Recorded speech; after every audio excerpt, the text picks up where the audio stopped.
Okay, people. Oh, microphone. Can you hear me?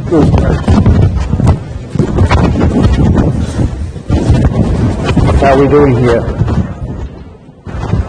Okay. I made a bit of a mess of the last lecture, my first 2-hour lecture. I hadn't thought about it before, but I've been giving 3-hour lectures now for 20 years.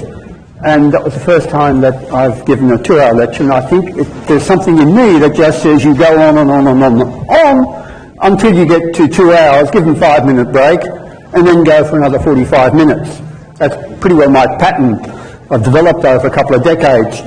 And I went onto autopilot last week, or on Monday, and that's what I did. So, there's the clock. I'll try to keep sight of it. Let's finish off Euclid. There are a couple of things, background, I should say. Oh, before. I sent an announcement out about the polling. Harrison's been working on that. For me, it's really, really important to know what level of C you're at. I need the normal curve of who's really weak, who's really strong, and where the middle is. I want that hump to know how to aim the course. And really, I would have loved to have known, in retrospect, by now, so that I could do this lecture that's coming up. So the speed I go, the material I handle, is really dependent on your level. I've got to get you up to speed, but I've got to know where I'm coming from. We'll see how it goes. So that is still a very, very important poll for me, and I want to also go to the school and talk to the school about the organisation of the arrangement between 9021 and 9024, and how that works between Python and Python, to see what kind of culture shock you go through, and knowing how you come in, what level of C, and getting some feedback later on in the course where you say, I hate C, I never want to see C again, or I love it and I never want to do Python again, or whether you see, well, there's advantages to both, what your conception of the two languages is as a result of this course. We're going to get into some pretty dirty detail, not this week, next week. This week is still a little bit at the, what I call superficial level. So that poll on the level of C is really important. I do realise that the poll's been done through Piazza, which I had never used before, and Harrison was keen on that, so I let him go with it. There will be a good percentage of you, I think, that won't be interested in a forum. I was sort of like that in my undergrad as well, that I tended to be sort of a nerdy, just do my work. And if I had a problem, I went to the lecturer, and that was it. That's the way I operated. So a good percentage of you will be like that too, I'm sure. And the majority, I think, probably will want to be on the forum and want to hear what everybody's doing and want to be able to throw up questions and things like that. So it'll be interesting to see how many of you decide not to be on Piazza. I have to take that into account because this polling, of course, is done through Piazza, and if you're not on it, how can you contribute? So there's a small problem there. I don't want to force you onto the system just for one little poll at the start, but you need to think about it yourself whether you think it's worth the effort to register your account or register yourself on Piazza to fill in the poll, and whether you want to keep sight of what everybody's doing. You might find, not so much with assignment 1, but by assignment 2, you're interested in knowing what the conversation is, because there'll be some issues.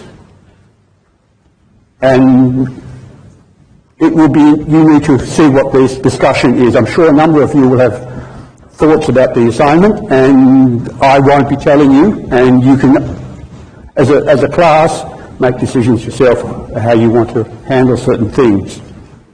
Okay, so that's Piazza, that's the polling. I should have today put out a whole batch of problems for you to work on. I frustrated myself somewhat thinking that I've got to handle it in the lecture tonight.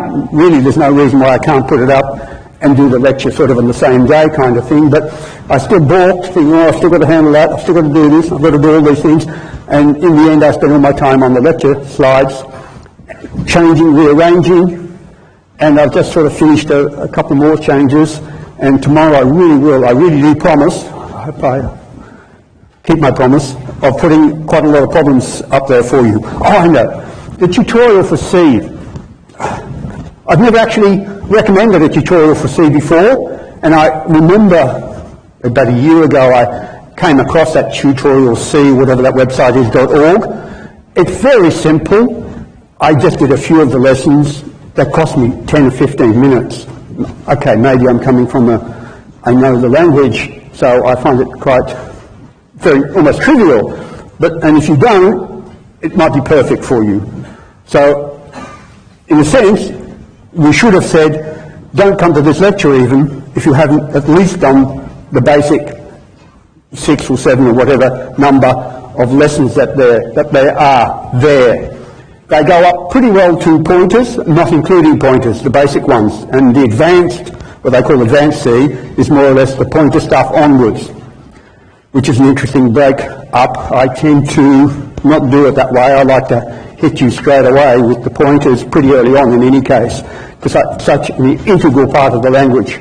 But still, it's an excellent, I think, low level. There are probably 1,000 better tutorials. The only thing I would say to you, if you're not, or if you haven't experienced, done any C before, don't look at a YouTube. You will not learn much. Don't read anything. Do. Find a tutorial where you have to do something. Okay, the more you program, the quicker you learn. You'll have a quarter of the time of learning time. You can watch YouTube for hours and hours and hours and not know a tenth of what you do in 1 hour in what I call a do tutorial. So pick one that you've got to program. Hands-on, active programming is the only way to learn. The more you do, the faster it goes. The more you delay, the longer it will take and you'll get demotivated. Okay, the success, the satisfaction is getting things working. You'll get depressed by just watching it because it will hit you, come more and more, and you'll get smaller and smaller and smaller, and it will get heavier and heavier. Okay? Do. All right, that's the tutorial in C. Okay. I'm going to do this properly this time. We're talking about Euclid, the Greek Euclid from 2,319 years ago. You saw his program. Come up, where are you? I've clicked, here he is. Very quickly, that program, the only thing that's interesting on that program is, can you see, you can see my cursor, of course, is the recursive Euclid. Okay, it calls itself any number of times, a certain number of steps, breaking down to eventually it gets 0 as the smaller of the two numbers, x and y. The smaller of the two numbers, when that is 0, the other one, x, will give you the GCD. Very nice. And there's some longs and stuff. It's all detail. Now, I then compared that with, I have clicked,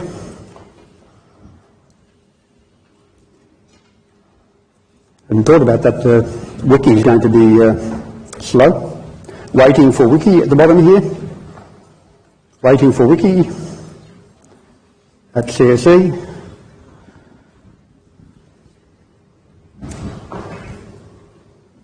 Here we are. We looked at the exhaustive algorithm, and what I forgot to do last time in all my, again we'll wait. I wonder whether it's something to do with this theatre. Suspect not. Okay, we saw this algorithm. The only thing which is a little bit funny, or fun, in the algorithm is it goes to smallest, and we went through last week very quickly that you of course only go to the smallest of the two numbers. The first thing it does in the algorithm is check which is the smallest between x and y. It makes that the smallest, whichever one it is, and it only goes to the smallest, of course, because the GCD can't be bigger than the smallest of the two numbers, obviously. Okay, so we think, okay, there's an exhaustive technique, and we go through all of the numbers from 1, 2, 3, 4, 5, a million, 2 million, 100 million, a billion, trillion, etc., until we find the last GCD. Sorry, the last, what is that? All the CDs, all the common denominators, and we want the greatest, which means we're only interested in the last one, and that's the one we actually return. Return the divisor, the last one, the biggest one. Okay? That's the one we're interested in. So we have to go all the way to smallest. All the way to the very top. We can't stop, otherwise maybe smallest is the GCD. And that's quite possible. The GCD of 200 and 100 is 100. So we have to go to the very end to get the greatest common divisor. Okay, now, we could improve that. I mentioned that very quickly last week. And we can improve that by saying, well, we're starting at 1. We want the greatest. Start at the top. Top being smallest. And work down. And if smallest is the GCD, then we're finished. 1 comparison, we're finished. Well, if it's not smallest, and it's smallest minus 1 or minus 2 or minus 3, of course, then we're going through the iteration. And if the GCD is 1, we've got to do the whole lot too. So, okay, if the GCD is some number, it will be some number between 1 and the smallest. If it's close to smallest, we've won. And if it's 1 or close to 1, we've lost. Well, lost, we haven't gained anything. Well, in fact, we've lost. Because, and this is the little snake in the grass, is we are doing an extra comparison. Of course, the moment we find 1, because we're working from the top, we get out, we jump out, and we have to know that we found it, so we have an extra check in the loop, and that check is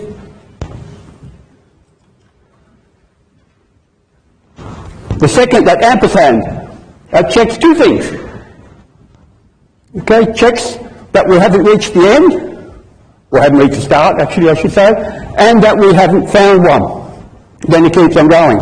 So I is greater or equal to 1, and no divisor yet. Waiting, round again, and if the divisor turns out to be 1, well, okay, we've done the whole lot, and we haven't gained anything, but in fact we've lost because we've got the extra check. So we've got a highly optimised, we've got an optimised one that goes from the top down to the bottom, but is it faster? Well, we're actually interested in when the GCD is 1. We're actually more interested in mutually prime numbers than when there's a factor of umpteen million or billion or whatever. They're very uninteresting, and in general in science we're not interested. Mutually prime is interesting. Mutually prime means no common factor, therefore GCD will 1, therefore this algorithm in the worst case is the case that we want most of all, is not going to help, and in fact it will hurt because we have an extra check which has got to be done every time through the loop. So is it faster than what I call upward exhaustion? Very quickly here, optimizations often don't improve performance. The extra condition and loop costs computation time, which may outweigh the time saved by the early exit. This is the early exit scheme. It's quite typical that you don't go to the end, you have an early exit. Often in sorting algorithms you'll have early exit sorts. In the worst case, if the 2 numbers are similarly large and the GCD is very small or 1, the early exit program will take longer. So much for optimization. Okay, I didn't handle that last week. Okay, back. So that was all exhaustion, and it has nothing to do with Euclid. So I've done both little programs here. And then I get into a comparison. And here, in the first red line, in the last test case, I'm only looking at the 876, etc., last line, last row of that table. The GCD is 1, the Y is 10 to the 17, and the GCD time, you can see, is 31 years. Well, why is it 31 years? Well, it's got to do, we go to smallest. We're forgetting the early exit now. GCD is 1, so it doesn't play a role here. How many times has it got to go around the loop? Well, 10 to the 17 times 2, because we do a double comparison. We've got to find the GCD, or we've got to divide, find the remainder from both the x and the y. So we've got 2 per loop, so it's 2 times 10 to the 17, and when you work that out, it is, with a rough instruction speed, the 31 years. That's bad news. and we can see that 0.02 seconds in Euclid's case is very fast. And why is it so fast? Well, it turns out there are only 25 steps. Recursive steps, admittedly, but just 25 steps, and it's there. And in those 25 steps, every step is just one remainder calculation. One remainder, so 25 remainder calculations. Wow, that's no problem.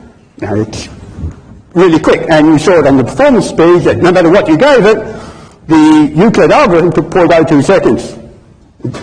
It's all housekeeping by the computer to do the recursion. The time of computation is virtually zero. Okay, so it's obviously a lot faster. Can we generalize the performance? How many modules operation does the exhaustive search take in general? Well, that's not very hard to do. I said 10 to the 17, but okay, whatever the smallest of the two x and y is, that was 10 to the 17, but whatever y is, 2 times y will be the number of times it goes through the loop. That's easy to see. 2 times y. So that's its complexity. 2 times y, as far as we're concerned at this level. What about Euclid's algorithm? It has 25 steps. In that example I had there, 10 to the 17 being the y, and that 876543321, 09876543321, something like that. That was my number. Well, we had the easy case of Euclid. What's the worst case of Euclid? Well, we had this little discussion where somebody at the front there was quite insightful, and I said, can you see why y is going to be the determinant, the thing, the major factor determining the speed of Euclid's algorithm? Just y. We've just seen with exhaustion, the loop goes to smallest, which is the y. Okay, we're assuming x is greater than the y, just for uniformity. So 2 times y, that's exhaustion. No x, doesn't get mentioned. Now with Euclid, which is a completely different algorithm, and is much faster, it is also a function of y. Curiously. And we saw, and I mentioned last week, that the reason is, the first thing that it does, the algorithm, is it takes the x and it takes the y, and calculates x divided by y, the remainder. X divided by y finds the remainder. So the number that comes out of that very first step, every single computation it's ever done, every pair of numbers you want to get the GCD of, the first step will always be the y overwrites the x, and then we have the new y being the remainder. So it's all y. Okay, that's the intuition, that's the concept. So you see, gee whiz, I think I could have worked out years ago, if I thought about it, that it's going to be some function of y. But that's actually very insightful and it brings you a good step in the right direction. Because actually when you start thinking about it a bit more, you find that it's actually quite simple to reason about it. The actual mathematics is a bit complicated. So, that's the issue of it's a function of y. And now I showed you this last week. And all of this is trying to do, it looks at a table and all the numbers in there, but all I'm just giving you is a number of x's and y's and running Euclid through them. We're putting them into Euclid to see how many steps they do it. And with that big number, 10 to the 17 y and that 876, etc. x, there are 25 steps. Here you see between 1 and 4 steps. If you give the x and y are 5 and 5, well, in one step, it calculates, well, the y is 5 and the x is 5. 5 goes to 5, and you take the remainder of 5 divided by 5, which is 0, you're there, you're finished. The GCD is 5. Okay, big deal. So with 6 and 5, we see that it takes 1 extra step, and then 3 steps and 4 steps, etc. with the difference. But you see that when you get to 10, 5, we're back to where we started from. So really, I could give it a billion fives, digits as my x. The number on the right, the y, will determine basically how many steps, because the very first operation will be the y hits the x, replaces the x, and I take the remainder. Well, the remainder with y is a number got to be less than y. So the number of possible things, or number of steps that you can take, well, they'll only be up to, well, y minus 1 different ones. That's all they can be. Because they all eventually, because of the remainder, must be one of those. So that's what you see here, the A, B, C, D, E, A, B, C, D, E, A, B, C, D, E, forever. A number from here to Alaska will give you an A, B, C, D, E, or E. Okay, so, now the largest we see here is 8.5.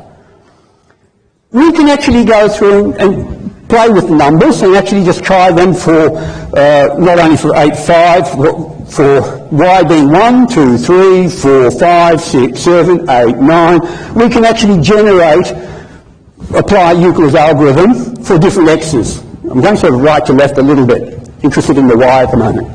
When you do that, you find the k is, for these particular combinations of x and y, 1, 2, 3, 4, 5, 6, 7, 8, 9, 10, that's the k, that's the number of steps. That's the horizontal number of columns, if you like. How many steps Euclid applies? Well, you apply in Euclid to get to the GCD, which it could be 1, it could be some factor. Now, given a k, if you turn it around, turn it backwards, what is going to be the smallest xy pair that will give you that number of steps? Now, that is a piece of insight that Euclid asked 2,319 years ago.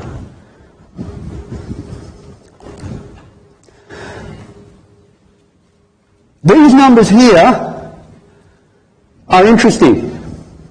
And you will have seen the slides, I think, and I won't spend time talking to you about it. You weren't supposed to, and that's why I wanted to keep the slides secret from you till after the lecture. But what you see here is that the numbers 2, 3, they add up to 5. 3, 5 add up to 8. So looking at the y's, 5, 8, 13. 8, 13, 21. 13, 21, 34. They're Fibonacci numbers. These particular pairs of xy's, where y follows a Fibonacci sequence and the x's follow a Fibonacci sequence, have a very special property. When you apply Euclid's algorithm to a pair of consecutive Fibonacci numbers, you can predict exactly how many steps Euclid's algorithm will take. Now that is one hell of a discovery.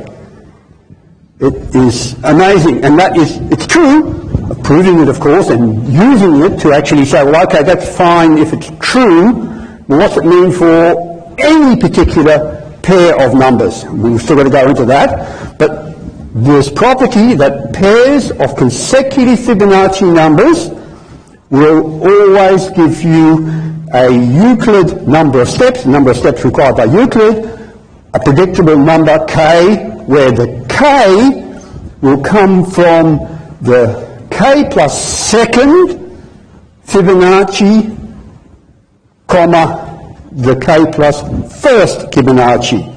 So k steps are required to do fib k plus 2 and fib k plus 1. And that pair is maximal. Okay, what do you notice with those numbers? And here are those numbers again. Euclid 2, 1. 2 and 1 are fib 3 and fib 2. And k is 1. So we have 1 is the number of steps required by Euclid.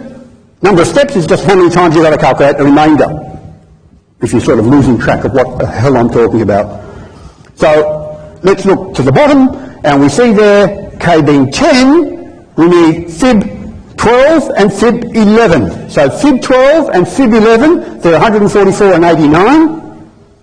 And the GCD you can calculate in exactly 10 steps. Okay, and you can go up in general fib k plus 2 and fib k plus 1. GCD using Euclid will be k. That's a big result. And if you want to go something nice and hairy-chested, there's 51 and 50, and the answer will be 49.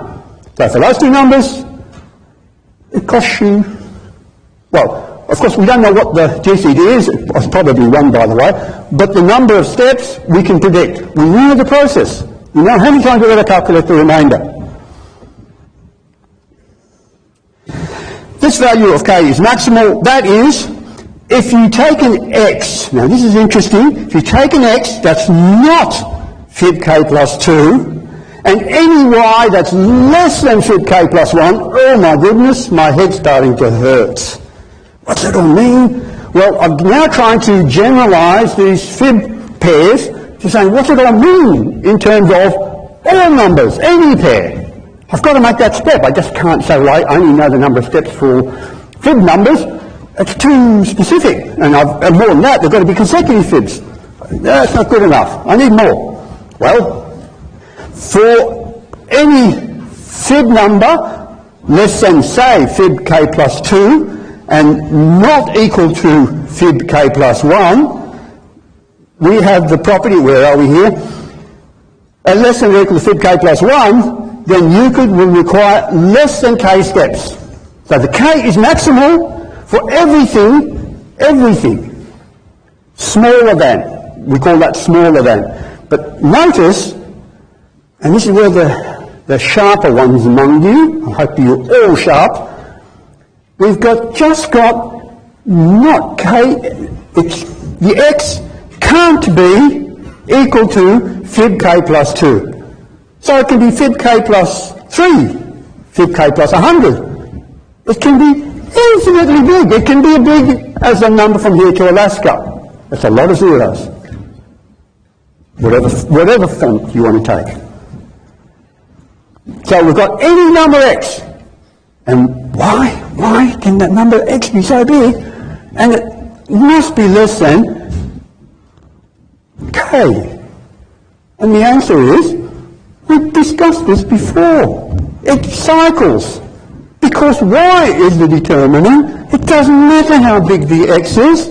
It gets truncated, cut off, cycles. When it gets up to the value of y, it goes back to the first value, y plus 1, basically. Okay, because it's a remainder calculation. So it doesn't matter what the x is. The y is the thing that really determines performance here and behaviour. So, examples here, when you're talking about Euclid 14489, the GCD of 144 and 89, then that requires 10 steps. Now, you can take any pair you like. And, yeah, wouldn't that make a simple little question? I could give you a k for a particular pair of fib numbers. I hadn't thought about that question. It's so simple. And either you understand or you don't. If you don't, you've got no hope. And then I would ask you whether the Euclid of any pair of numbers, and they will or won't have the same y, and they may have a dirty big x, 7,794, and you'll say, what's the Euclid of 7,794 and 5? You say, well, that sounds like it's a big number. It's going to be greater than 10. If you even know what that means, I don't know. But as it turns out, well, it's not. It can't be. By this rule that the fib k plus 2, the GCD of fib k plus 2 and fib k plus 1 is going to be k, and that is maximum. They're all going to be less than for any fib k plus 2, any number x, which is not equal to fib k plus 2. Okay, because of this cycling thing. It's a very insightful question you could ask here, and the thing about it is really sweet for me as marker. I just have to say true, false kind of thing, or greater than, smaller than, and I can mark it in a couple of seconds. And if you understand, you've got them 100% right, and I'll give you 20 of them. You've got 100% right. If you understand, it's trivial. If you don't understand, you might as well be a monkey behind the screen just hitting arbitrary numbers, arbitrary choices. So those numbers 75, 21, 17, 177, 89, I should have put a dirty big number in there for an x. They all require less than 10 remainder calculations, less than 10 depth of recursion, less than 10 Euler steps, whatever you want to call it, however you want to think about it, that's all the same thing that I've just said. So, note, GCDs of each pair, okay, well, just assume each pair in the table is 1, as it turns out, but it's not relevant to the analysis. It just means that if it's not 1, it'll be even less. So the bound is definitely there. And don't forget K. I should actually give it a better name, but this is traditional in the literature. K is the depth of the recursion. Don't think of, what is K? Why didn't we call it Q or something? K, no, it's just K. Everybody calls it K. And K is depth of recursion. How many steps, number of steps that the Euclid algorithm must take. Can we generalize this for any arbitrary x and y? What are you going to do now for any arbitrary x and y? We're going to have this horrible x, possibly, and we're going to have y, and somehow this y is going to be converted into a Fibonacci number which will give us a maximum on the number of steps. We want to know how big that can be. We know what it is for brute force, for exhaustive search. It's just y times 2. That's the comparison, and we know it's a lot faster for Euler, but we haven't got a handle on it. We have got no number. We need some kind of number, some kind of formula. 2y is what exhaustion does. And that is a big number if y is big. But how big does Euler? At the moment we don't know. And that's what we're trying to get our hand on. The whole point of this. Gabriele Lemay, in 1844, decided or worked out the maximum number of recursive calls is 5 times the number of digits in the smallest of the pair. 5 times the number of digits in the smallest pair, of the smallest of pair. And just for normalization purposes, I've said the smallest is always the y, the one on the right, otherwise you just reverse it. So d of y, if you like, smallest is y. So the number of digits in y times 5 is an upper bound on the number of recursive loops, recursive steps required by Euler. That is what Lemay found in 1844. Now this is, you could say this has taken roughly 2,000 years to go from Euclid to Lemay. So here's a table of actual depths algorithm applied to x13, where x is greater or equals 13. So I'm saying, okay, let's look at y13 now. It's arbitrary. Just pick 13. And for any x, now if x is 13, well, the number of steps is 1. 13, the remainder, the 13, the third x, and y13, the remainder is 0 straight away, 1 step. We saw that earlier. Then 2 steps, 3 steps, 3 steps with, as x increases, and it goes on forever. 1, 2, 3, 5. So 18 is the x. So 18, comma 13. Those two numbers. How many recursive steps are required? 5. And that's the maximum. And then 3, 4. No, sorry, not maximum. 21 is the maximum. 6.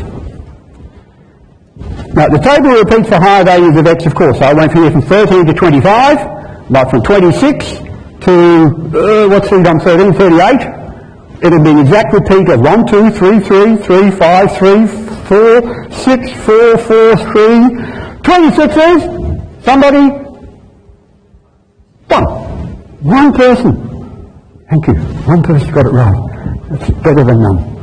The table repeats, so the next, for 27, it'll be 2. Same person. As a check, we'll consider Euclid 2113. Okay, 2113, 21, that was a big one. Let's have a look at 2113. What's it doing here? Are we really, what's 6? Is K6? What's it mean? Well, let's have a quick look. 2113, the y hits the x, we overwrite the x by the y, so 2113 becomes 13, 8. So 13 goes to 21, take the remainder of 21 and 13, which is 8. 13, 8, do the same thing again, the 8 goes to 13, remainder is 5. Do it again, 5 goes to 8, take the remainder, 3, etc. 1, 0, 1, 2, 3, 4, 5, 6. Have I counted right? Yes, 6 arrows. It works, it's right. All the theory actually makes sense. Well, it looks like the implementation. So let's have a few plays with that. Here are some numbers, very arbitrary numbers, 9, 8, 7, 6, 5, 4, 3, 2, 1, and 1, 2, 3, 4, 5, 6, 7, 8, 9. Okay, well, GCD happens to be, you can check, 9. K is 2, it's the actual number of steps to take. 2 steps for those two numbers. Wow, I had to check that myself, but it's true. It does take 2 steps. Number of digits in Y is 9. 9 digits. 5 times 9 is 45. LeMay says it's going to be less than 45. It turns out it's only 2. LeMay's a bit off. Okay, now let's look at a couple more. There's some more numbers there. There I see an 18-digit number by the look of it with 3. And the GCD is 3. 3 divides that big number. And, well, K happens to be, well, the 3 divides it, so it's a factor straight away. So the GCD of those big 18-digit number and 3 is 3. So factors, so it does that in 1 step. And there's only 1 digit, so LeMay is 5. 5 times 1 digit. Okay, and you see them all very pretty. Another great question I could ask. I could just give you the left-hand side there and just say what is the maximum number, what is an upper bound. And if you're really clever, you'll have remembered 5 times the number of digits. And if you're not, then you'll never know. Okay, it's so simple. Just LeMay formula is 5 times the number of digits on the smallest number, of course. So if I'm tricky, I'll give it to you the other way around. Okay, 3 times 3, the maximum, the GCD of 3 and this 18-digit number is the same thing. Okay, if I turn them around, it's the same thing, isn't it? Hope you understand that. Okay, so the last one there is an 18-digit number and another 18-digit number where I just reversed them. And the left one is bigger than the right because the left one starts with 8 and the right one starts with 1. And the GCD happens to be 27. And then you look at K, it actually takes 13 when you do it. It takes 0.02 of a second or something. It's 13 steps. And LeMay's formula says 90. So you can see LeMay's formula is bad in many cases. But let's get ourselves things in perspective here. Bad means I've got an absolute concrete formula which you can give me any pair of numbers, every one of you can give me a pair of numbers, and I can tell you absolutely with guaranteed certainty that the number of recursions will be less than some number. I can guarantee you that. And that number, okay, 90 or 100 or 200, but it's peanuts compared to a number from here to Alaska. We're talking about nothing.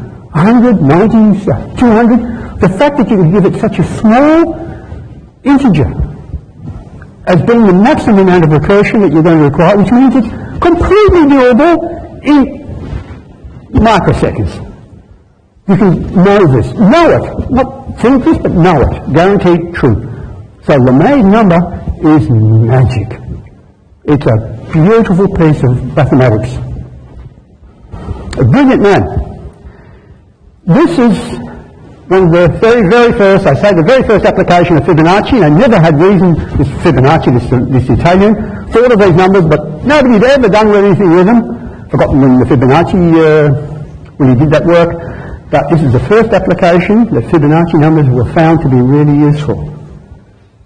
And in my research in physics, I also used Fibonacci. I came out of molecular interactions. It's so fascinating. When you actually, I remember the day in my PhD when I'd been given this problem by a supervisor, and this was months later, and I was generating some numbers, and then you sort of see the 3 and the 5 and then the 8, and then I saw some more numbers and then big numbers, and then I was about to go and have some dinner, and I looked at the numbers. I've seen those numbers before. And I scratched my head. I thought, hell, the Fibonacci's. Hell, I know what's going to happen. I know every single number that's going to be generated by these molecular interactions. And the next day, when I went to my supervisor, I said, I sold it, it's Fibonacci. He said, what? They're just Fibonacci's. He said, wow, and got a good paper out of that, a really good research paper. But it was accidental in a sense. I just looked at the numbers and I recognised them after a little while.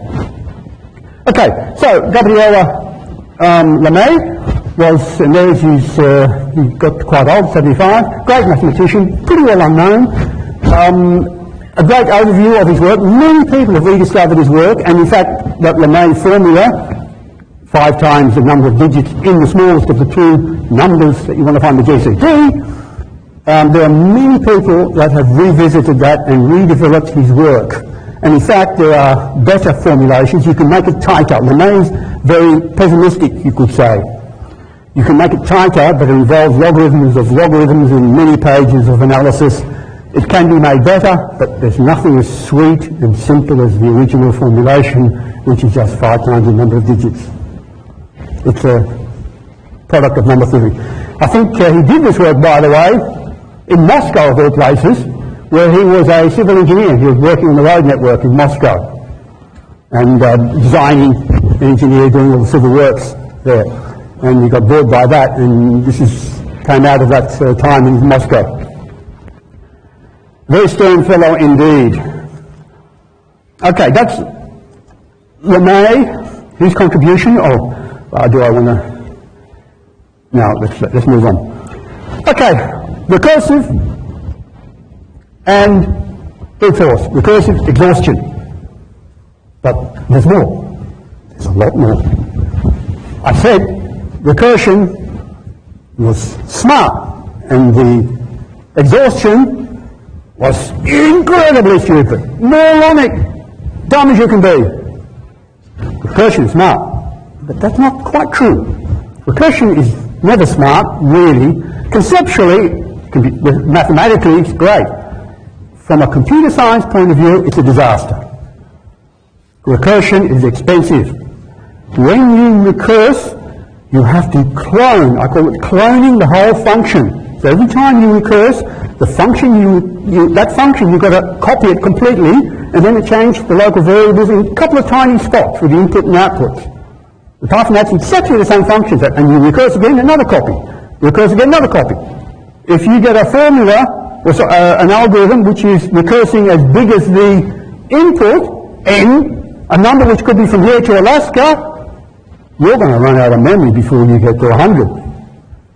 So the more the complexity, as the complexity increases, recursion becomes a diabolical nightmare from a computer science point of view. You just cannot implement things using recursion.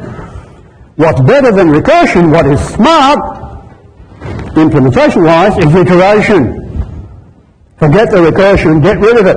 So what I've put up here for you is almost a letter-for-letter comparison between the recursion and the iteration. Oh, it's not very visible. Now, you can see how similar they are. If you're a bit rusty on the recursion and iteration, you what's going on here and what's the difference now? Well, you can see the recursion has the if statement, which has to see where that's the end, and otherwise you call yourself with new parameters, and the parameters are going to be the y going on top of the x. You see the y being the first parameter, and the x percent y overwriting what is going to be the x and the y of the input parameter list. So the arguments overwrite the parameters, and you get the Euclid sort of the assignment statements. In iteration, you've got to do the assignment statements, and the way I've programmed it is, I've got to save the x because I'm going to hit it with the y. Y is going to overwrite it. So I save the x into temp, I put the y into the x, and then I put the temp% y into the y. And then I go around again. My God, that's not hard. If you know anything about Euclid, then you know that should be trivial. So it really is very simple. And you got a loop, of course, you go round and round circles until you get your y not being 0, because that's when it stops. So this is a beautiful piece of programming, really, if you think about it. Iteration doesn't have a good name, sounds dumb, but my God, it's efficient. When you think about the efficiency of that compared to recursion. So, in recursing, I clone for every step. I clone in memories, another piece of memory, another piece of memory, a block of memory. In iteration, I use one variable, equal temp, for the whole algorithm. Just 4 bytes, 32 bits is all I need. So no matter how big the x and y's are, that's all I need. So the extra space is 32 bits compared to recursion, compared to the sky's the limit in a sense. Massive amount of memory required to recurse. So it's not David and Goliath. We're talking about tiny, and big compared to it. So the space differences are massive. Differences is massive. And then look at time. Well, when you clone, that's a lot of memory variables that have all got to be assigned up to another memory location. So you've got to have instructions which do all this copy. You don't do it. The machine does it for you free of charge, of course. You don't see this. So time to clone the function for every step. What does the iteration require? One assignment statement. One assignment statement to copy the value of x into temp, so that you save it. Of course, you don't have that, so with recursion, you don't need that extra assignment, because the y going to x, and the x percent y overwriting the y, that happens by the argument passing, so it happens free of charge kind of thing. The comparison of that in the iteration is we have the x goes to x equals y, and the y equals the temp. So that's the comparison, if you like, or the equivalent to the recursion where you do the parameters to the arguments. The arguments to the parameters, I should say. So we've got that extra copy. My goodness gracious me.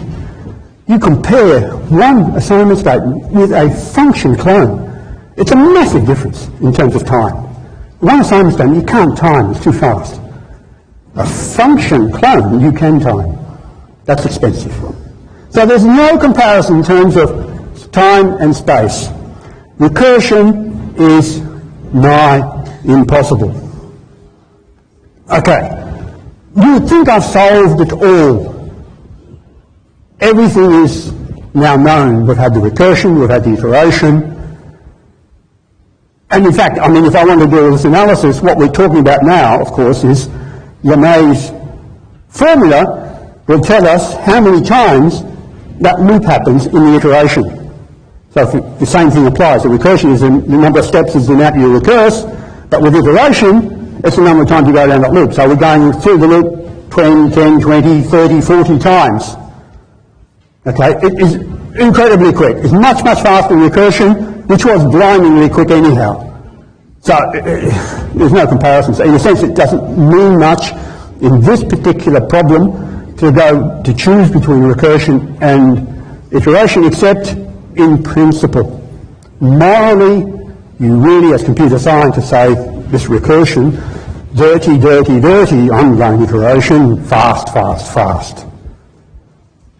Okay, so, well, we're not finished. Let's try something. How do I try it? How do I try this? Let's get up a whiteboard. Hope it works. Not the whiteboard behind me, because I've been thinking about this. If I give a lecture and I say something or do something on the whiteboard, people who aren't here at the lecture will have no idea what's going on. I lose track, lose them. Really, and we have a responsibility that the video of this course, resources that you can get, will actually tell you all you need to know. Okay. I said in the poll for the C-skill that I'll give you a hint. And I'm so excited by it, I think I'll do it anyhow, and hope that enough of you will respond to that poll anyhow. I don't want to say much, I want to just do things. You're sitting at the front, I want you to tell me what I'm doing. Okay? We're just talking about, I'm going to be doing something. And The gentleman behind this fellow here, I want you to listen very carefully to what this gentleman is saying. Okay? You listen very carefully. I'm going to ask you some questions about what he's saying. But I might prompt you a little bit, but I'm going to try and say as little as possible. Okay. Let's take a couple of numbers here. It's pretty slow.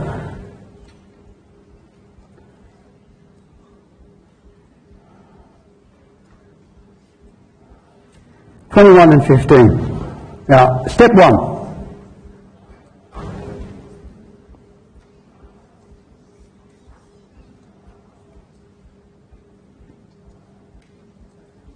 What have I done? I've written up two numbers. You don't get any points for that. What have I done?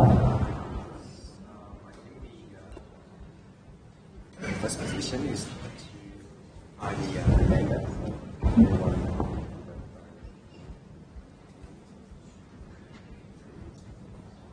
I'm going to sack you.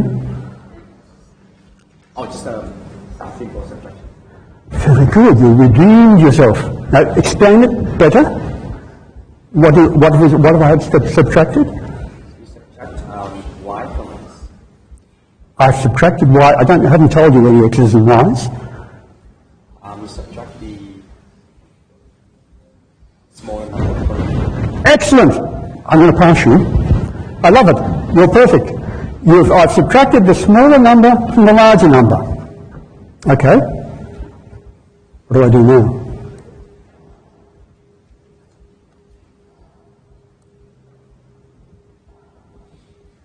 That really is very strange to work on this. But that is number 9, by the way. What have I done?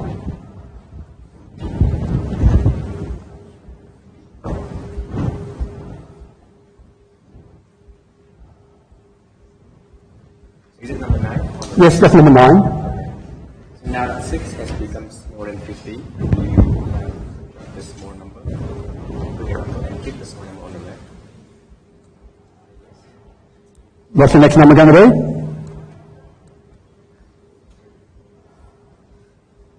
What have I done?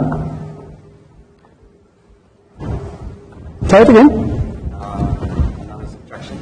Of? Charades? Charade, no complications. I've subtracted the smallest from the largest. Okay? Yes. All right.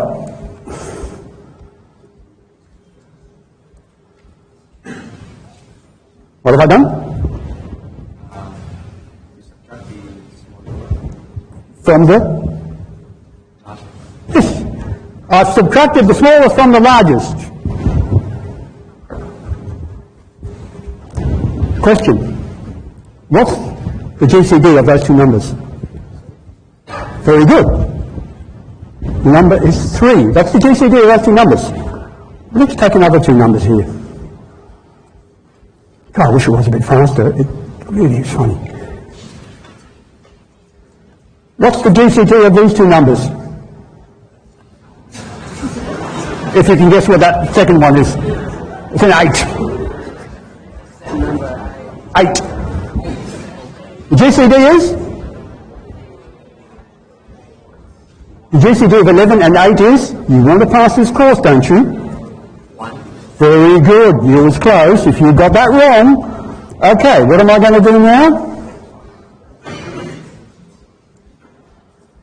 I'll try to do my 8 a bit better. Oh, it's funny. Yeah, I'm doing it reasonably well, but it just cuts. I think it's dying and coming back. Okay, so what have I done? Tell me what I've done. Very good. I love those. I love it. Okay, so what am I going to do now? Oh, you didn't do it. I did it right, and it didn't follow me.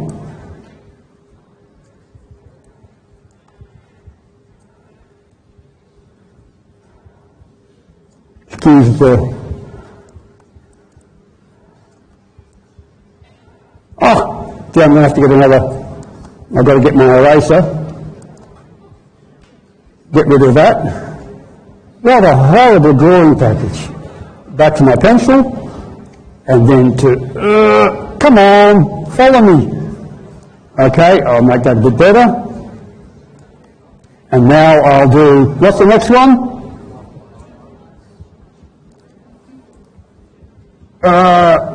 Yes. And the next one is?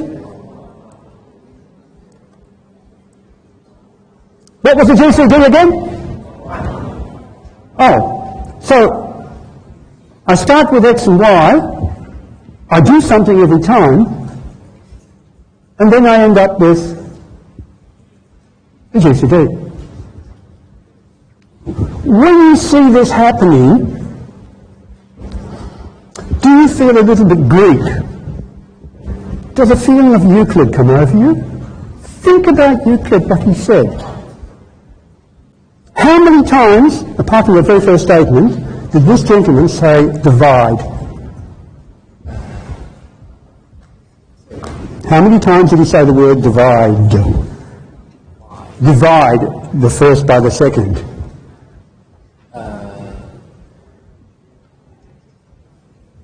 He never said it. He just said subtract the smallest from the largest. How many times did he use the term divide? 0. How many times did you have to calculate the remainder? 0. There was no remainder calculation. There's no division. You have gone back 2,300 years in time.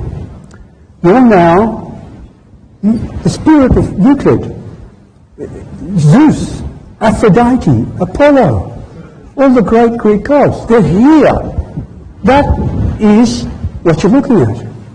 It is a Greek miracle from 2,300 years ago. And that's what you're looking at now. None of this recursion business. Let's just remain. Division is horrible. It is a ghastly thing to be doing in a computer. It is so expensive. There was no such thing as division and remainder 2,300 years ago. They only had fingers. They could take them off and they could add them on. That's it. And that's all that the god Euclid had at his disposal. And with that, he did this. That is his formulation. So all of this other stuff is modern rubbish. This is pure honey. This is the spirit of the original proposal. Okay? That is, we've come down to where we actually started, but we made it complicated, and now we're back to basics. Now, you do have to remember, shut it, I don't even want to do this again, but if you did this calculation, should have brought twos. Twos are hard. Oh my goodness. You are not cooperating, machine. So, what are the steps? Smallest from the largest. And 0 is also very hard. And 8 is miserable. Come on, you're not keeping up with me, machine. I can't draw them smaller, it just makes it worse. Come on. Go. Oh my God, this is painful. I don't know what they're going to think of this when they watch this on the Echo 360. You can see where I'm going, can't you? I don't think it's going to require a PhD to understand this thing here. Oh my God, it's interesting, I tested this out recently, and it worked fine on a 47 gigabyte speed NBN connection. Thinking I'd be fine in the lecture. Didn't expect it to be running at probably 1 hertz or something, which is obviously what I'm coping with here. So you see, efficient it isn't. But if I have a dirty big X from here to Alaska, and my Y is a very small number, I'm going to be doing an awful lot of subtraction. Okay, but that's irrelevant in a sense. Maybe from computer science point of view it's not irrelevant, but it doesn't take away from the purity and the cleanness of the algorithm. Okay, that's all I'm going to say about that. If you're curious, the first thing you should do, you shouldn't be able to sleep tonight. You go, I can do that. I think I can write a program to do that. I think I could probably do that in 10 minutes. In fact, maybe 5. If I take numerous little iterations here and actually change a couple of things, I could probably do that in no time at all. Your curiosity, if nothing else, your curiosity should drive you to want to do this. Okay. Well, what a mess. Looks like a 2-year-old that's doing all that horror. Let's get rid of it. Okay, let's, I've got one thing I wanted to finish off with. Timing, real, user and system timing. I had to put this in there because I've done all this timing stuff and I thought, I'll stick it in here. You can time anything you like in minutes really quickly because we're probably not 8 o'clock, are we? My, what time is it? I can't see that. There's too many reflections. Oh, thank God for that. I thought it was 20 to 8 for a second. Good. Okay, here. User and system time are crucial. The real time is the clock time, elapsed time. If 100 people on the system, real time could be 3 days, but the amount of time you've actually got in the processor, central processing unit time for you and the system, they're together because you call libraries, you call printf when it's doing its work, that's system time. That's not booked to you if you like, you don't pay for that. You are user. Sys is things like printf. And then you have 1,000 other library functions. So you can, if you type in date, D-A-T-E, on Linux, you will get the date, and I did that on May 19th or whatever, and you can time date, which is an interesting concept. And you can, there's also a sleep command which I sometimes use, surprisingly. Amazing, you can do some interesting testing with sleep. And it will sleep for the time you give it. So sleep 3 will sleep for 3 seconds. And I can time sleep 3 to check that it is indeed sleeping 3 seconds. And what have I done here? Sleep 3. Instead of real time, it's 3.006 seconds. And user and sys time. So there's a little bit of time required by the actual, no user time at all, because it's all in the system to do this timing. But you can ask it to sleep, and you can time it asking it to sleep. It's just interesting. And then we can time executable, so if you create an a.out, you just time the .a.out, and you can even time, which is interesting. And of course, you can time. So you time, so time is an instruction. And you can time that instruction, and it costs no time. But you can also timing the time. Now, don't know what you think. I'd like to see that in Microsoft. See, there's a system here that somehow gets really very deep and very, I won't say meaningful, because I'm not even sure what all this means, but it's really trying to attack some kind of very philosophically complex problem. And somehow you can time. That number that comes backwards, 0, is maybe not very satisfying, but the system can handle it. The system is, somehow it's extremely sophisticated. It can handle very, very deep instructions, which is what I consider time. But the message should be clear. You can time just about any command you can give it. Linux, you can put TIME space in front of it. And it will tell you how long it's taken. It will tell you how long you are responsible for, your program, and how much system time. Sometimes that's really interesting, depending on the application. And one thing just occurred to me, I think, wow, I should have tried that once or twice with recursion. Try to see how much system time there is in recursion, because if my sense of it is correct, because of the cloning business and all this time it takes to build it, system time for a typical recursive algorithm would be very high relative to the user time. Because the system's doing all that cloning of the function. It's a lot of work to do. And that happens behind the scenes. You don't get booked for that. That doesn't go on user time, it goes on sys time. So, you probably, and Eric might have shown you time, because it's as old as the hills. Okay. Enough of that. Thursdays. I won't need I'm going to do something on that whiteboard. I'm not sure how I'm going to get a whiteboard now, which is just a bit faster than this one.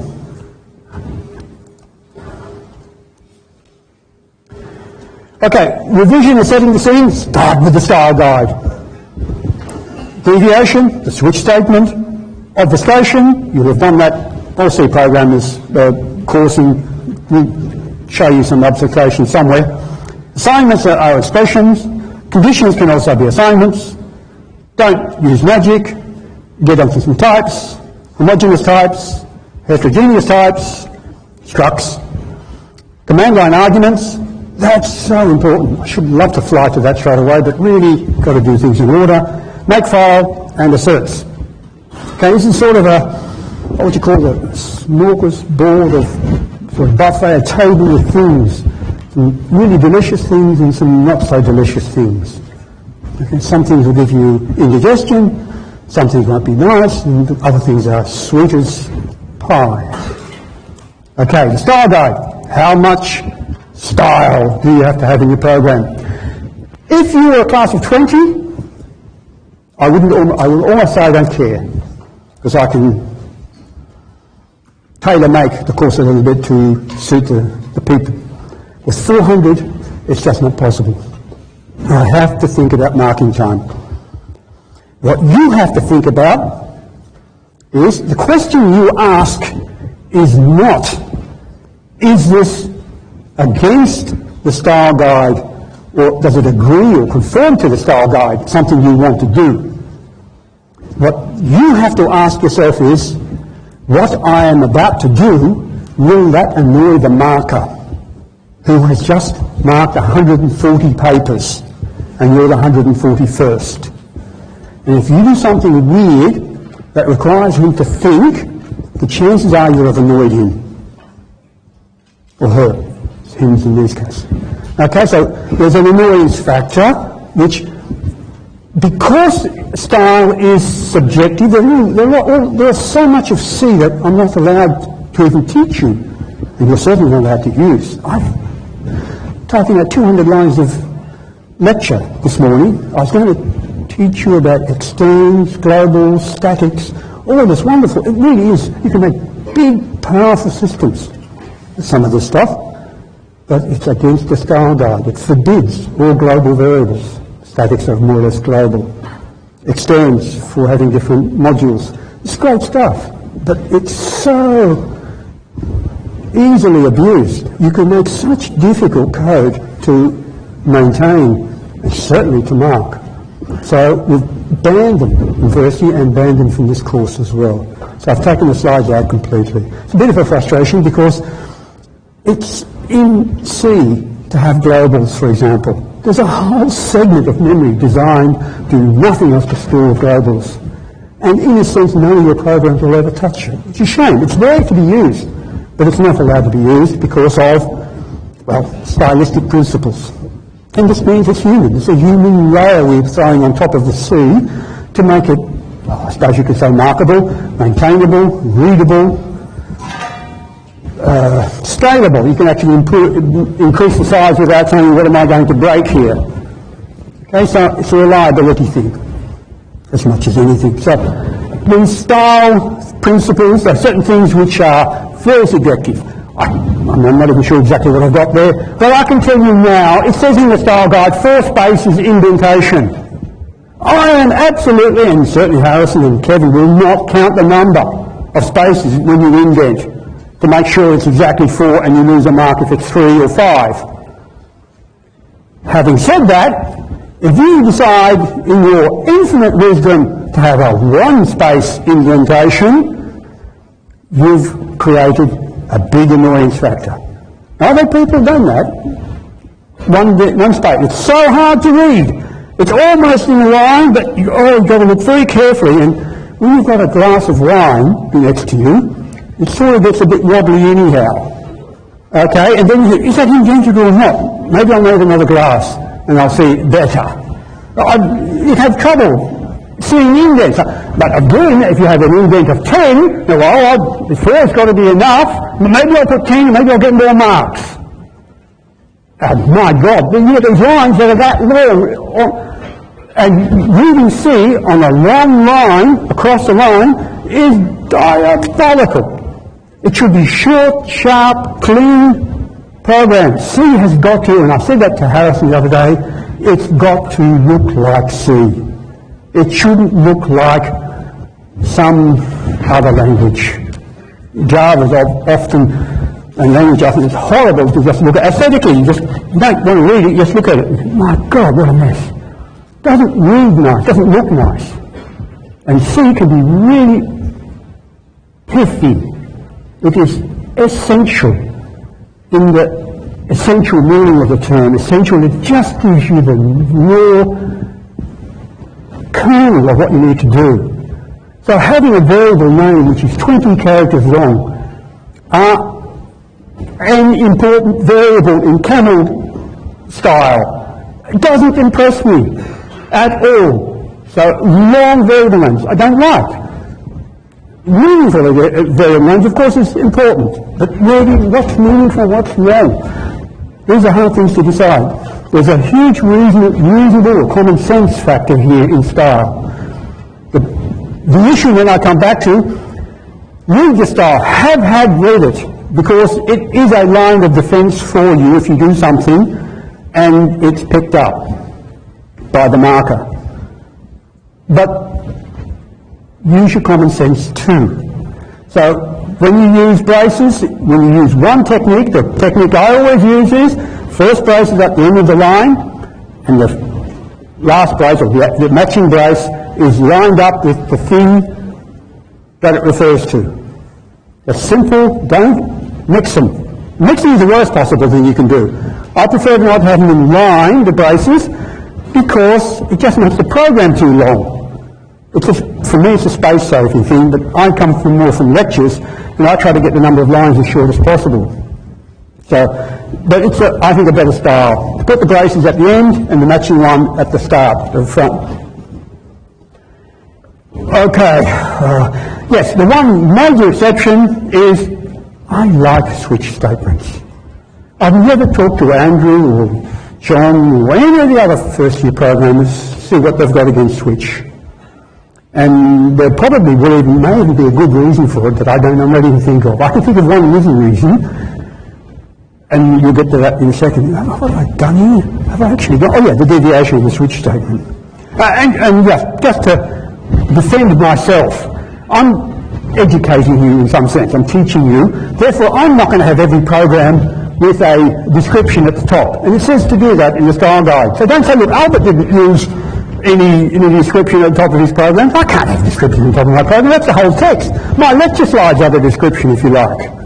I'd have to condense that and have a description in the description in the lecture. Oh, crazy stuff. Costs too much time. No prototype. I don't want the extra room, so I tend to define the functions, and the main is always the last thing. It's easy that way. I never have to have a prototype. The problem with a prototype for me is I change, for didactic reasons, to explain things better, I change functions very often with names. Often the names change and the arguments change. More arguments, less arguments, change the names of the arguments. Do that a lot. And if you've got to do that twice, I've gone wrong so many times that I've only changed one. I've got to change the prototype and I've got to change the actual implementation. So I don't like prototypes. I never like prototypes. But that's not to say that it's not a better way of doing it. You should always write prototypes, because it's a bit like defining what your functions are. You write the main, and then you've got your prototype, and then you've got the actual functions. So it's the right way of doing it, but not with your lecturing. So you won't see prototypes, or virtually, very few, in my case. No prototype, compacted to fit on the screen, very short variable names. Sometimes magic numbers appear because you will have seen already a couple, just for just to talk to you and say, okay, X is 1, 2, 3, 4, 5, 6, 7, 8, 9. Well, if you do that, that's definitely a loss of marks. X equals 1, 2, 3, 4, 5, 6, 7, 8, 9 in your program. What you should do is have hash define. Random number, 1, 2, 3, 4, 5, 6, 7, 8, 9 at the top. That's avoiding the magic number. Well, it's not really avoiding it, it's just putting a number at the top where you can easily be changed. Okay, and now the switch statement. Switch statement is, I actually don't use it very much, but I don't like is if, then, else, no, so if, else, and then when you get the really long variable names, and you can have some bit of a wonky brace here and there. Sometimes they haven't quite got the formatting right, and you think, my God, which is this F? Is this a new F, or is that the old? Where's that? You can actually spend 5 minutes trying to work out what's going on, and is it right? Getting the braces and the Fs and the L's all to match in the right way. So I find them pretty horrible things, really awkward. So I like switch statements. So switch, you have something which it depends on, just mentioned once, VARSA, and then you can take any number of constant, usually, almost always, values. You get constant 1 to constant n, and you can see each time you have the statements that are according, and this is the reason that I don't think that the academics in first year like it very much. It has a break statement, and you are not allowed to use a break except in the switch statement as far as I'm concerned. I don't even consider it a break statement as such, it's just a stop. Don't go any further here. Break statements can be used very effectively, I'll say, in loops as well. It's amazingly what you can do with break statements, but you're not allowed to use them. You will get marked down for a break statement, continuation, in a loop. You have to use break statements in a switch statement. It doesn't mean anything without a break statement. Okay, so, and there's a default thing at the end as well. So you see there the format, and here's an example. I don't do many fragments. I try to keep away from fragments. I've already had a few today, but you move away from them more and more, just because we're showing you bits of code, or bits of style, or bits of fragments of code. Here, switch statement, case 1, case 2, case 3. 3 cases, the same thing happens. It's a 1 or 2 or 3. Bit strange. Okay, with the break, I'm finished now, out of the switch. Or, it's case 4, then I'm printing 4. So if it's 1, 2 or 3, I'm printing that one line. If it's a 4, I'm printing 4, or I print no case found if it's anything else. So everything is covered. And I think it's lovely and readable. Formatting is, there's no massive amounts of indentation, virtually no bracket, the brace is required, it's clean, it's neat, it's markable, readable, and you can see very quickly. Yep. What have I said there? The program above contains a bug. What is it?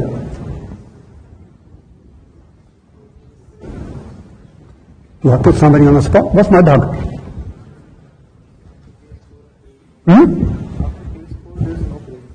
That's right. I've forgotten the break. I did it deliberately, obviously. There's no break after case 4, because after case 4, what's he going to do? The default. The default's nothing, it's just a label.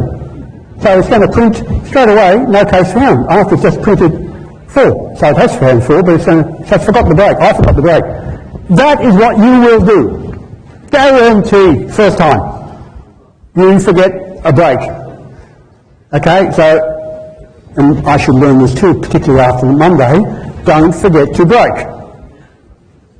Okay? Don't forget to break when you need them. And so, think of it very positively. Finally, after, well, this is not true in your case, finally after first year, you now can spread your wings and you can break in the switches. It's at least some freedom for you. Okay, I like switch statements. I hope that I don't get all of computer science and engineering attacking me now in some kind of social networking environment, saying that Nima has broken all the rules and is teaching things that the students are not supposed to do. I hope not. Okay, obfuscation. I mean, here am I telling you terrible programs. Okay. If you like, you can forget everything I tell you in the next 5-10 minutes. Here's a program I quickly wrote myself, because I couldn't believe it. So what's this program do?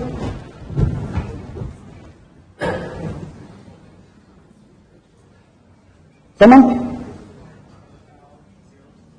Yeah, it prints the number 0 to 4. What are my variables? Single underscore and double underscore. Oh my God. Now you submit that program in one of the assignments, anything looking like that, using those variable names, I can assure you you're going to get a lot of attention from me. Okay? Your course might be very short. Okay, so there's that bad program. This is obfuscation. Okay, a classic, nice example, bad example, whatever you want to look at, of obfuscation.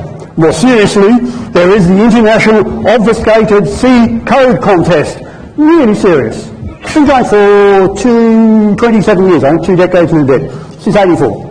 About 3 decades. And there are many categories, and interestingly, every year they change the categories. I think they just see what comes in. Programs flood in every year. And they then devise the categories to say, well, how are we going to group them to find the best kind of thing? And last year's and this year's are all quite different. So some of the ones that are interesting are most in need of wide space. So big long lines.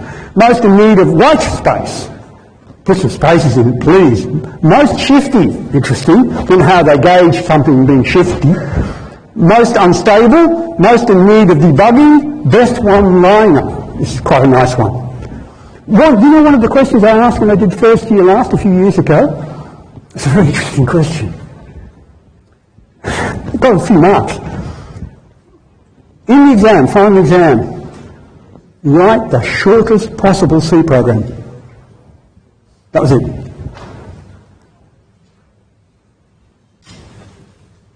That's it. No algorithm, no data. Write the shortest possible C program. You should have seen them pulling out their hair and thinking, my God, and they all came up to me afterwards. How many characters and how many? I've got to have MAIN, open bracket, close bracket. You've got to break every word in the book. Of course, you can't have includes anything, really. To be honest, I can't remember anymore. It was a few years ago now, the shortest program. I thought I had the shortest program, but one student beat me. I think I had 11 or 12 characters, and he had 10 or something like that.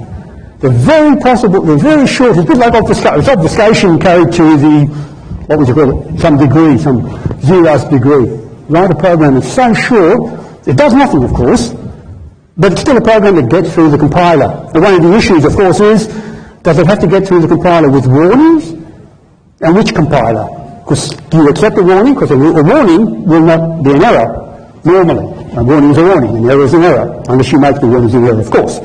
So, and that, I had to think about that. Do I allow warnings? Of course, some compilers warn over everything, about everything, anything and everything. And other compilers let everything go through, and it's up to you. If you get a said fault, it's your fault, kind of thing. It's your problem. So compilers can be very forgiving and very strict. So it does depend on the compiler. So I had to standardise it to Unix machines, of course, here on campus, and I said no warnings are allowed, 0 warnings. So it was very interesting to do that in an exam. Okay, here's Michael Burton, USA, in 2018. There's his program there. One-liner. Okay, you see main with a 1, 4, put S, put string. Then you see a get char, so it's reading and writing. And there's a print in there as well. And that one-liner, and when you run it, it does this. So I've GCC'd it. It's all GCC here. I hadn't even tried the GCC. GCC prog. It compiled without warning. That's good. And then I gave the program itself to it. And this is what it's generated. What's it done? Somebody, I hope, one person, knows what that is? What am I looking at? What are you looking at? Is it all Greek? X-Dump! I love him! I love him! Oh, beautiful. Oh, somebody. 2 times now, but somebody, one person. A hex dump. Do you know even what a hex dump is? That's wonderful language. Wonderful terminology. It's a real person who says that. Hex dump. These are the hex representations of the ASCII characters, or the hex characters. C is 63 in hex. Off the top of my head, 20 is a space, so C is 63, H is 68, A is, see A, B, C, 61 is an A, 2 away from C, so 61, 63, then 72 is an R, so down the alphabet, a space after the CHAR, a space is 20, and if you look at the bottom left-hand side, 20, again, that's space. Where is that space? Oh, it's before the double apostrophe. If you go up there, you see there's a space before the double apostrophe.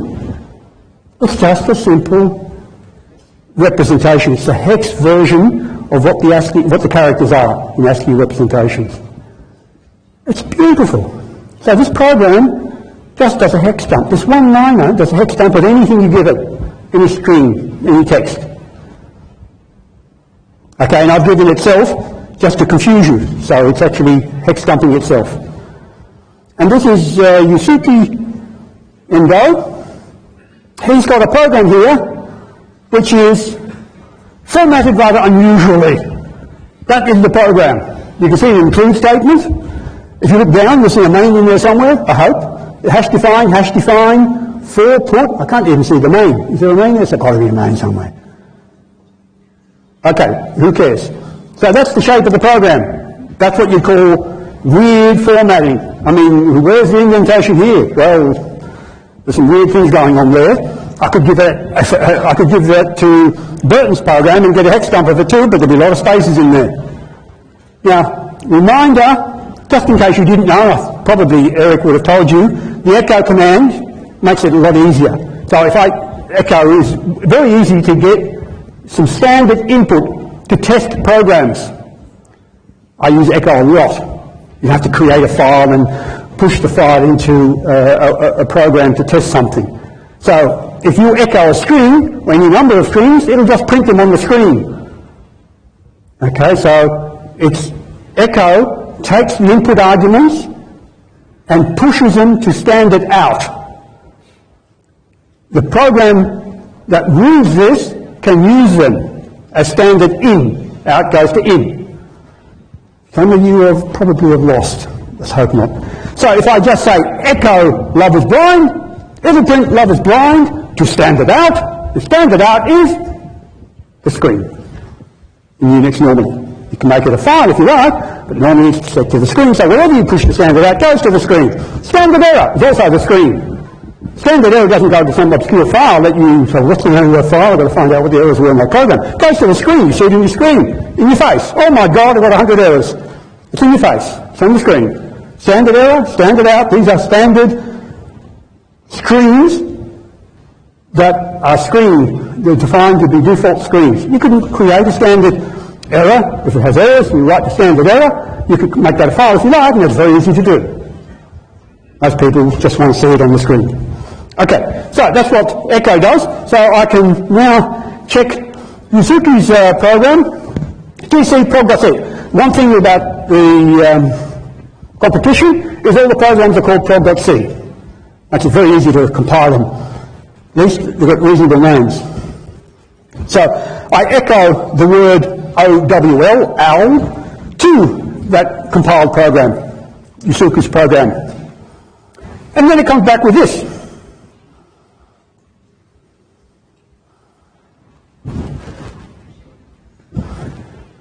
And you'll recognise it instantly, of course, as a double helix. It's a piece of DNA. Now that's, whether this is a biologist, I don't know, but he's converted the input string OWL into a double helix with all the letters GTA and GCT and A. They're the characters they always talk about. And so your whole DNA is 4 billion letters, and every single letter is either G, C, A or T. And that determines who you are. So billions, literally billions of letters determines your makeup and what you look like. And we are 99.9% all exactly the same, and there are tiny differences with hair colour and eye colour and all this business. And whether you're going to have long legs, short legs, all this business, male, female, all the stuff is in the G, C, A and T. So this is biology. So this is of an owl, if you like, but it's not owl really, not the species owl, it's the word OWL. How he converts a string to a DNA sequence, I don't know. But this is the representation in biological terms. Wow. But there's one thing you should be suspicious about straight away. Why on earth would that include be there? Right at the top. So what I've done is I've GCC prog.c, compiled it. It creates a.out. Now I feed OWL to it. Okay? So to standard out, and that's the standard in of a.out. So it takes OWL, that program, and it generates something. And what it's done, in my face, on the screen, it's come back with that. And it includes an include statement. Now that should make you suspicious. Why would it generate an include statement as well as this CGAT data, biological data? What's it trying to do? Well, I scratch my head at first as well.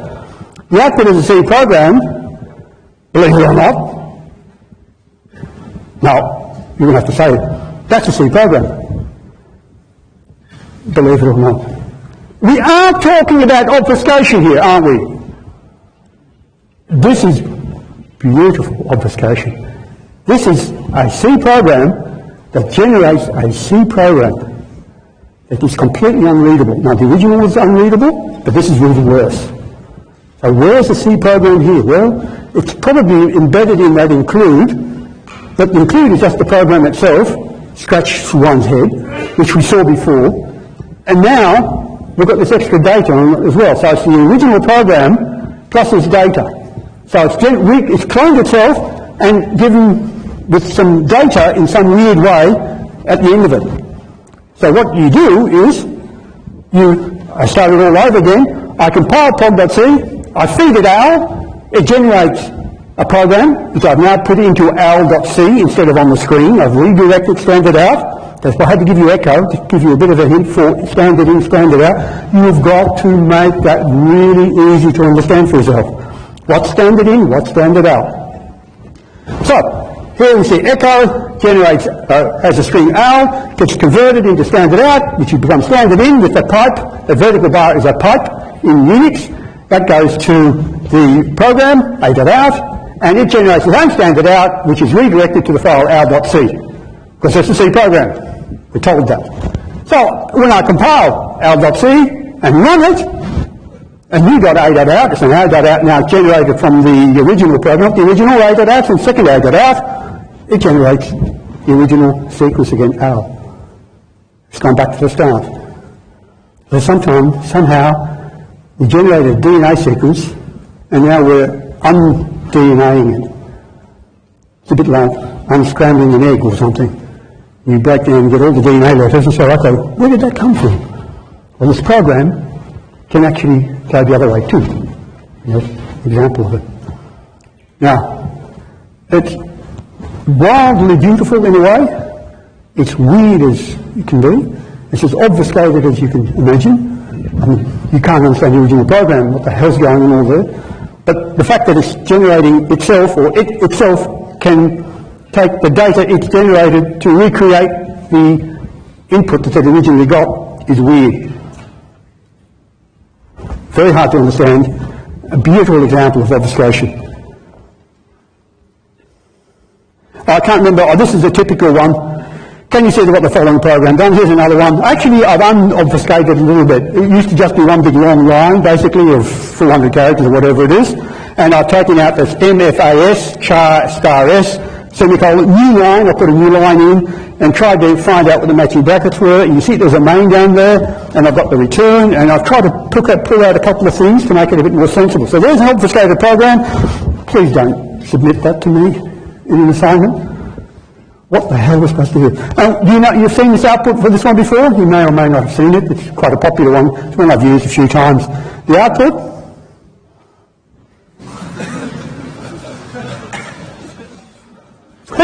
This is why I should finish the lecture and say, okay, that's enough for a day. Okay, so that's the output of that. It just does nothing else but that. And that's very cute. It's very C. Okay, return to main page. So that program does nothing but generate data, which is a pretty pattern. And I've actually played with it a little bit when I cleaned it up a little bit to make it a little bit more, which is the function M, or that M at the top, that's a function, that's obviously doing an awful lot of things here, but it calls itself. So you see a lot of recursion in there. So you see the MAFAS, you see the MFAS in here as well, and it's calling it there, it's returning the F, which is 0, and the A is 75, and this long string here. How it works is, I was scratching my head, I was trying to work it out, and I changed a few of them a couple of times, but it really throws off the pattern. You lose it completely, very quickly. So it's highly unstable. The slightest change wrecks it. So I don't know how long that took him to do that, no idea. Who it was or she, I have no idea. Okay, I think we should have a bit of a break. And before I go on, that's a nice spot to have a proper break. I can hardly see that clock here. Doesn't seem to be the right time, but okay. What do I want to do? I think I want to kill that. All right, 5-minute break.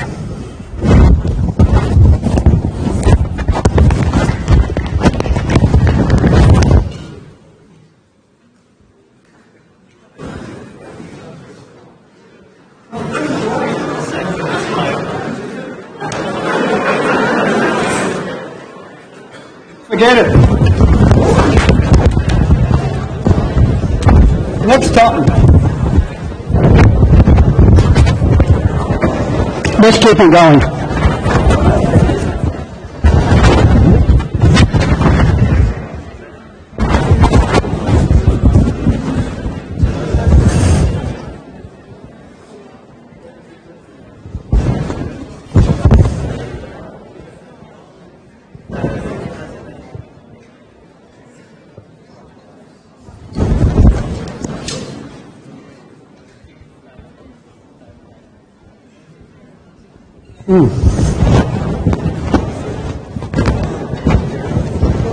Okay.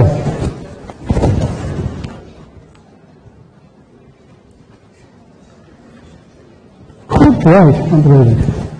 All right, we've done obfuscation, assignment statements are expressions. We're going to see some C in high speed now.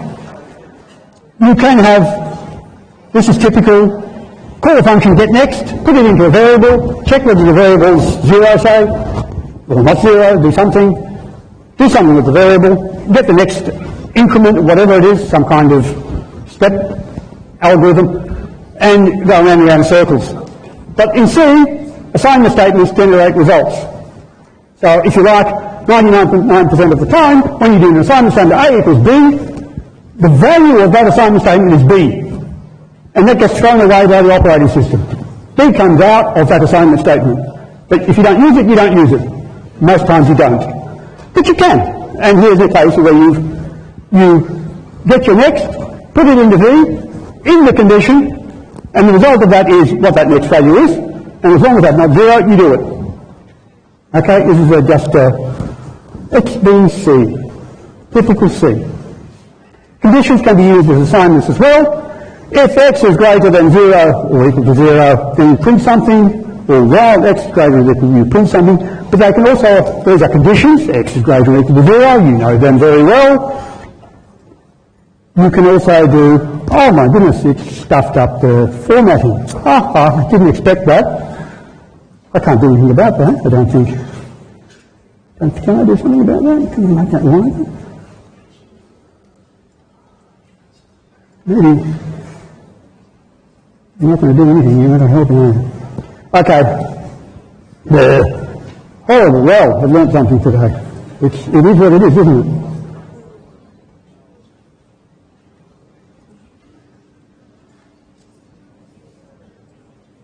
Why won't you do it? You don't like to go any wider than that? No, you won't go any wider. Okay, the point of that statement is, can you see, what can we look at here? Here we see x is greater than that line there, where I've got the cursor. X is greater than or equal to 0, and x is less than 0. Now, booleans are nothing special in Unix, Linux, they're just 1 and 0. So, x is greater than 0, if it's true, it's 1, and if it's 0, it's false. So, if x is 42, which you see there, and you ask it, what's the value of x greater than or equal to 0, and x is less than 0, well, x is greater than or equal to 0, that's certainly true when x is 42, so that's 1, and x is less than 0, that's false, that's 0, so the value of that is 1. Okay, all we're doing is we're giving values, integer values, to true and false. That's all we're doing. So, you can have any number of conditions, and you treat them all with 1s and 0s, and you can add them up. It doesn't necessarily mean that you can read the program better, but it is quite usual in C to use booleans as arithmetic. So you can't read it, so you're going to have to do that on your own. Don't use magic. Here's a program here where I've got the speed of light as a floating point number, speed of sound as a floating point number, and I'm taking the ratio of the two. A floating point number x equals the speed of light divided by the speed of sound, and what that comes out with is light is 874,000 times faster. I've done it in floating point, and I've also done it in an integer. So here you see float x equals, here you see int y equals, and I've printed both of them out. Doing the same division twice. Once in floating point, once in integer. And what do you see happening here with integer? It has, it has what? What's the result show you? It has what with a floating point number? Truncated. Excellent. It has truncated so it doesn't round, it truncates. Okay, so there is an integer operation of a floating point conversion will truncate. Types, four basic types, char, int, float and double. Float and double you won't be using much in the course, it's almost all char and int. They're the interesting ones. You can have arrays of chars and ints and floats and doubles. A linear sequence of same type. An array is a linear sequence of the same type. It's homogeneous. You have the same type any number of times. You've got to give the size of the thing. So here's a little factorial program where you define an array of length max, and I'm giving you more values here. Up to max, see that the hash define is being used here. There's no magic number. There's no loop. Maximum buried in the program 10 or 25 or 37 or 4 million. It's all hash defined. Array initialization. You can initialize arrays in many ways. You'd be surprised how many ways you can initialize arrays, but the main ones here, I've done it very conservatively here. I've given it the length, again a hash define, of course, no magic numbers here. I've said that the magic number length of the array of length is going to be 1, 2, 3, 4, 5. It's initialization, and I'm printing them all out. 0 up to length. The less than length gives the 5 values in that array. So it prints out the numbers 1, 2, 3, 4, or 5, and 5. That's the array. Change the length, make it 20. So I've now got the same program here with a length 20. I'm only giving it 5 values. The C compiler will put in zeros for the rest. It will initialize them to 0. Arrays of char are referred to as strings. They're very special. You can actually do them the clumsy way and say HELLO as an array, 1 character per element, character elements. The array is defined to be char and its length 6, but there are just 5 characters. Now this is where it gets tricky. You must have the null there. If you don't have the null, you are doomed. You're going to get all sorts of problems, and they could be very hard to find. You need at least 1 more than the length of the string. If you don't do that, the program will go crazy. I'll show you what happens. So what happens if the array is just long enough to hold the string that I've given it? Say length 5. 5 characters, 5 length string should be enough. Well, it generates an execution runtime error. At runtime, it says buffer overflow. Because it always wants a null on a string. It must have that null. So in both cases there, I've defined string in 2 different ways. The old-fashioned way, where 1 character per array element, or just as a string. Both are fine. They're in a sense equivalent. One's faster and more modern, if you like, and the other one is slightly more conventional. People do still do it. So 2 ways of defining a string. I'm printing them both out here. S equals %s, T equals %s. %s is the formatter for a string. What happens if you do not specify the array length at all? Well, if you don't specify the array length at all here, so you don't have 6 here at all, you don't have a 6 here at all, this first one, that goes wrong.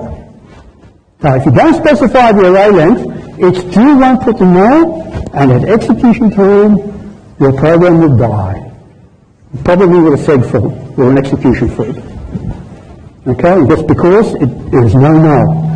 But the compiler will, if you put T bracket, bracket, or brace, brace, bracket, bracket, with no number here in the T, then go to the null terminator on that string. So if you use the modern notation, double quotes, it'll null terminate it for you. These are the things you've just got to know. You can't be trying to remember them in an exam. You've just got to know. And probably the thing to do is always use the same thing, do it the same way. Whenever you have a string, always use the modern, and you have to work out whether you need to say how long it is or not, depending on the data structure you've got.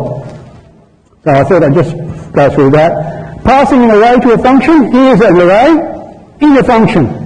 Some array takes an array int, which has got no length on it, but the length is the second parameter. Okay, total is 0, I go through the length elements, which is the second parameter, and I'm adding them. Ooh, my goodness, total equals plus equals. Well, you can do that, just shorthand notation for total equals total plus Harry, which is I said there. And I've now got to realise that the length of my pages are different.